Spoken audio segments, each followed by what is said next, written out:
As we continue this Lenten journey and we consider what it is to be best friends for life and how it is that God through Jesus Christ shows us what it is to be in relationship with one another, not only in times of joy and celebration, but also, as we see today, in times of great struggle. I want you to remember that one of the things that Jesus celebrates on that Last Supper is the Passover. And they celebrate this great and miraculous and powerful act of God to free God's people from slavery in Egypt. So it's a grand understanding of God's strength. But it wasn't as easy, perhaps, as we pass it off to be, and we see that in our Exodus reading this morning. These people that have been crying out to God for freedom from the oppression in Egypt, God sends to them a leader that's named Moses. Moses doesn't want to go. He says no 5 different times, and 5 different times God stays faithful and says, Moses, you are the one to go. And Moses does indeed go and confront Pharaoh. And you remember with me the plagues that Pharaoh's people undergo, because Pharaoh will say yes, and then he'll turn around and say no. And the final plague is the one that finally makes the difference. And the people of God are to mark their door frames with the blood of the Lamb. And that way God passes over them. And the waters of the Red Sea are parted, and the people move out into the wilderness, again following Moses. But they get out there, and life is not, and freedom is not perhaps what they expected it to be. Sometimes our dreams, even when they're fulfilled, don't bring us what we thought they would. And so they complain about the food, and they complain about not knowing where they're going. And we reach today a place where God calls Moses up the mountain to give Moses that covenant, what we know as the 10 Commandments, a sign of God's love for God's people. And as Moses is leaving, he says to the people, I will be gone to be in the presence of God, and while I am gone, my brother Aaron and Hur can settle disputes among you if you have any. And Moses ascends the mountain, and a cloud descends, and there is thunder, and Moses is with God. And he's with God the next day, and the next day, and the next day. And days turn into a week, and 1 week turns into 2 and into 3. Moses will be on the mountain with God for 40 days and 40 nights. Maybe it's not so surprising that the people question what Moses has done and where he has gone and what this God has done with this Moses. Because they've watched their Egyptian brothers and sisters worship these pagan gods, but at least they could see the pagan gods. They had images of them that they could sit on their mantelpiece. They had images of them, of those pagan gods that they could take into battle. And who is this God that Moses has brought them out to follow? It's a pillar of cloud by day and a pillar of fire by night. You can't contain this God. You can't control this God. This God doesn't come at your behest and do exactly what you want this God to do. So who knows but what this God has not taken Moses and either killed him or taken him up to be with him, and they have been left alone. And so they come to Aaron, Moses' brother, and they say, we need a God. And so Aaron asks them to take off their gold, and they form an image of a calf. Moses doesn't know this is happening, but God does. Sometimes in our impatience, we forget how to be faithful. In our impatience, sometimes we forget what it is to be in relationship with people. We are talking during the course of Lent about what it means to be best friends for life, and I wonder if you've ever been impatient with those that you consider your greatest friends. Do you get impatient at their slowness to understand who you are and what you really need? Do you get impatient for them to come to the same conclusion you do about whatever situation that you're facing or they are facing? Do you become impatient wondering if they're withholding information from you or withholding their support from you because they didn't just jump right on board when you told them what you were going to do or what you were thinking about? Sometimes in our impatience, we want something that will make us secure, something easier, something that doesn't require this waiting period. So Aaron and the people form the image of a calf, and God gets mad. I mean, this time really, really mad. You know what that's like. I know you do. You know when you were growing up how far you could push your parents. You knew just the line right before you needed to stop, or some of us just went ahead and blew over that line just to see what would happen. You probably also have that child, those of you with children. You have that child that will push you to a limit and just keep inching along till you break. God hits the breaking point. It doesn't really sound that dissimilar than the arguments I've heard parents have about their children. Your child, the person will say when they are most frustrated, this was the one you wanted. I was fine with the other two, but no, you wanted this third one. I know those conversations. God says to Moses, these your people that you brought out of the land of Egypt. They have made for themselves a golden idol, and they are down there worshiping it. Now, Moses, step away from me, that my wrath might burn hot against these people, and I will consume them, and of you I will make a great nation. How many spouses have stood in front of their other spouse who is ready simply just to throw a kid out because they can't handle it anymore, and said, now honey, they're going to be our child whether we like it or not. We need to help them deal with this. What will Moses do? It would have been easier, just to let God's wrath burn hot against these people and consume them. It would have been easier for Moses to have people that would just agree with him with everything he said. Now I want you to think about your friendships for a moment. They are not contractual obligations. There is no legal punishment or consequence for deciding you don't want to be friends with someone anymore. When folks come to me to prepare for marriage, one of the things I ask them is if they each have had serious relationships before, and most often they will say they have. And then I ask the real question, right? Why did that one that you said was serious end? And why is this the one that you want to make work? Those last two words, make work. Because relationships, whether they are friendships or marriages or even work on a team as colleagues, takes work. Why is it that some of your friendships you have made work over many, many years, and other friendships you have let go? You've grown apart. Or maybe you had a sudden break. What happened in the midst of that? Isn't it sometimes just easier when we have relationships that are voluntary, that have no legal obligation? Isn't it just easier to surround ourselves with those people we can call friends who agree with us most of the time? Who see life in general the same way we do? Who won't question our decisions? Who won't question our politics? Who won't question where we stand on any particular very serious issue? Isn't it just easier to have voluntary relationships that we don't have to be in struggle with, that we don't have to work at maintaining? What do we lose if those are the only friendships that we work at maintaining? What do we lose when at the first sign of trouble, we back away and decide it's not worth fighting for? Moses should have backed away from God as God asked him to do. Moses should have decided these people weren't worth fighting for. They have been complaining to him from the moment that they have entered the wilderness. They have disputed with him. They have argued with him. This isn't the kind of food we want.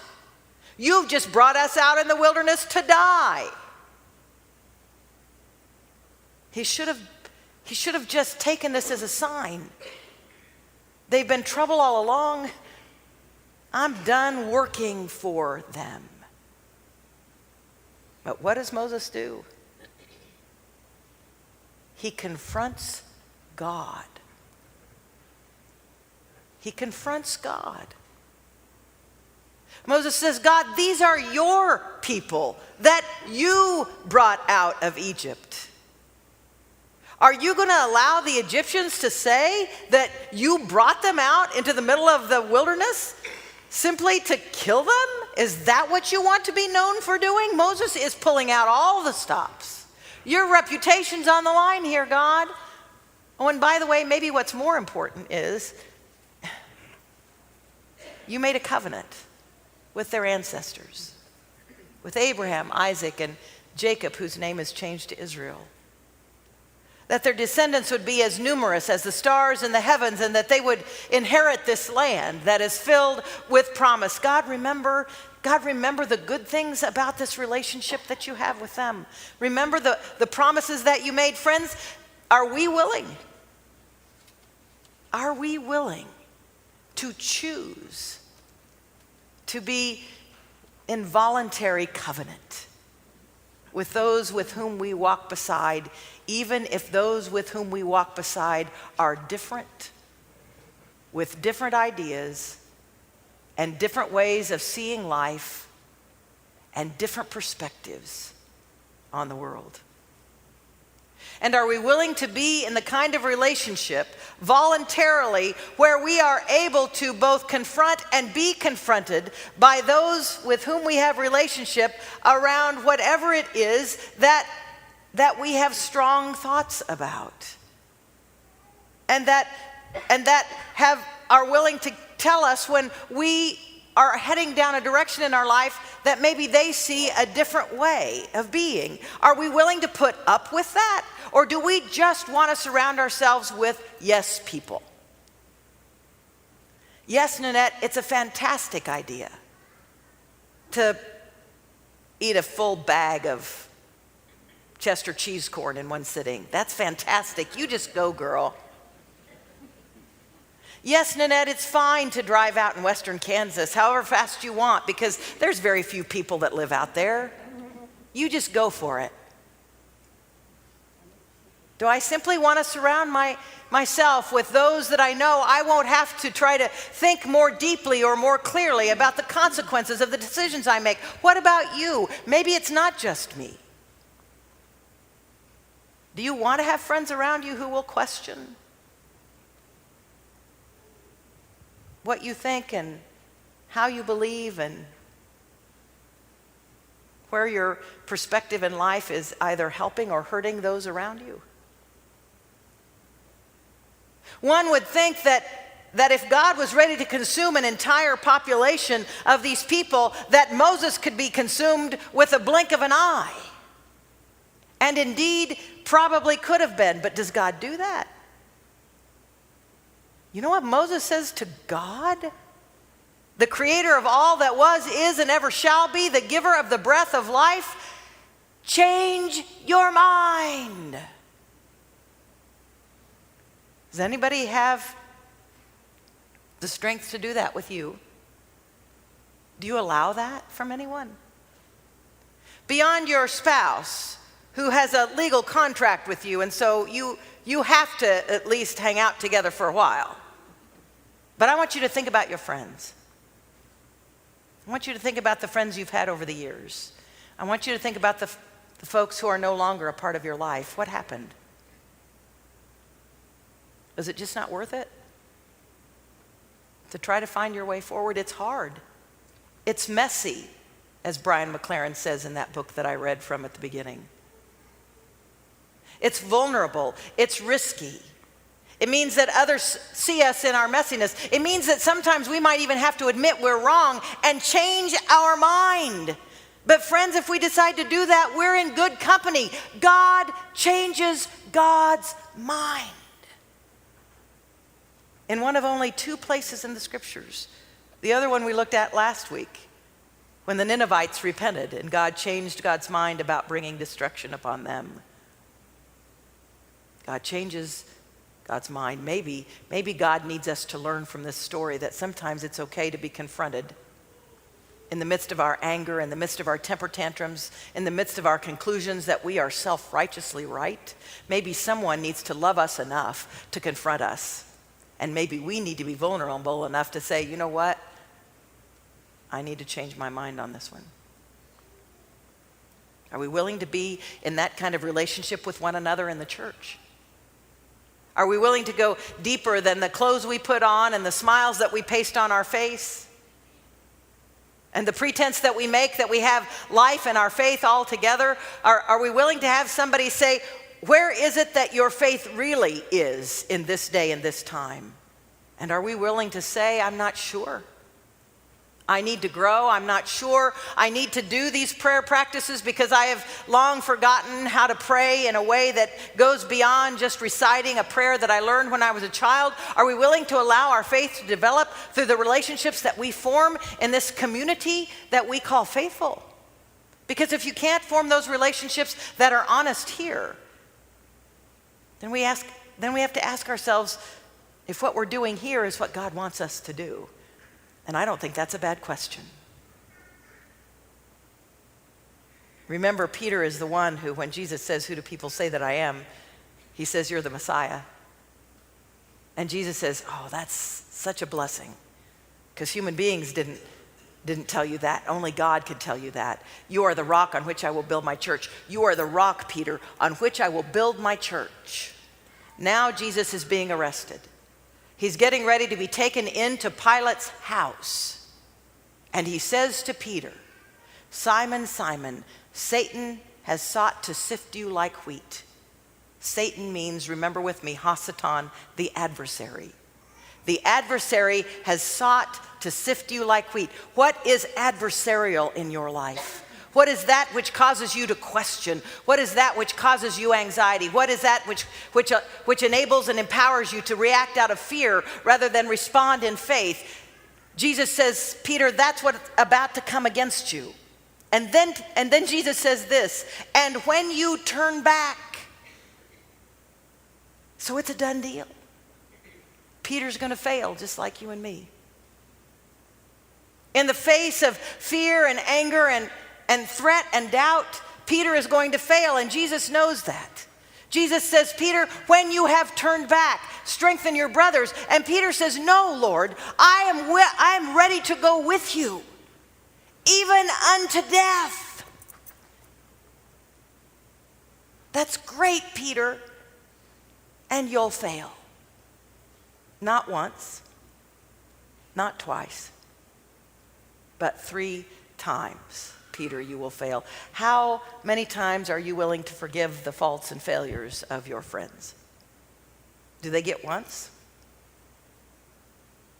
They betray you or disappoint you once and you're willing to forgive? What about a second time? Well, they should have learned their lesson from the first time. I don't have to put up with this. What about a third time? This is Jesus, friends, the Messiah, the Son of the living God. Jesus says, Peter, 3 times you will fail me before morning breaks, before the cock crows. But Peter turned back in that moment because I'll still be here.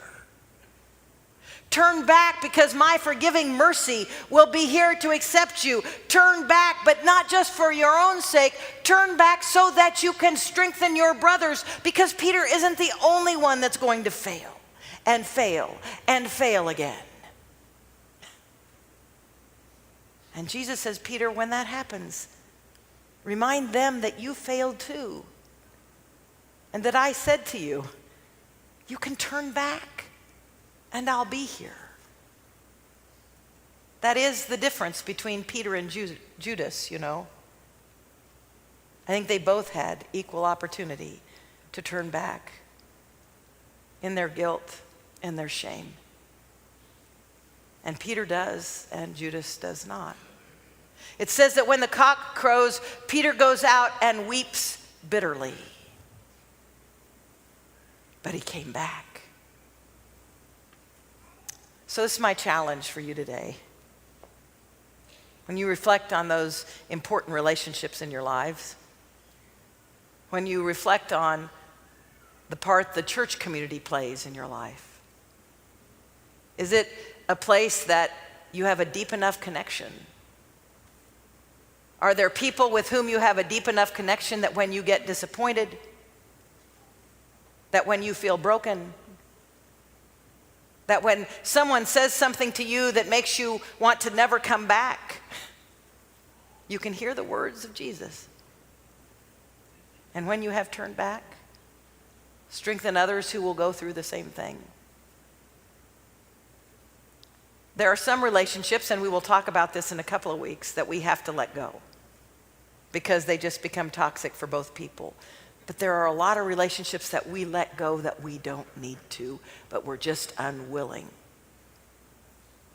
to forgive, to offer mercy, generosity, and grace. And so my challenge is, if there is someone like that in your life that you've not talked to for a long, long time, and maybe you don't even know if they'll take your call, maybe ask God to give you the strength to make the call anyway, to reach out, to decide whether it's more important to be right or more important to be in relationship. It's voluntary. There are no legal consequences if you don't. But maybe there are blessings if we do. So may it be. Amen.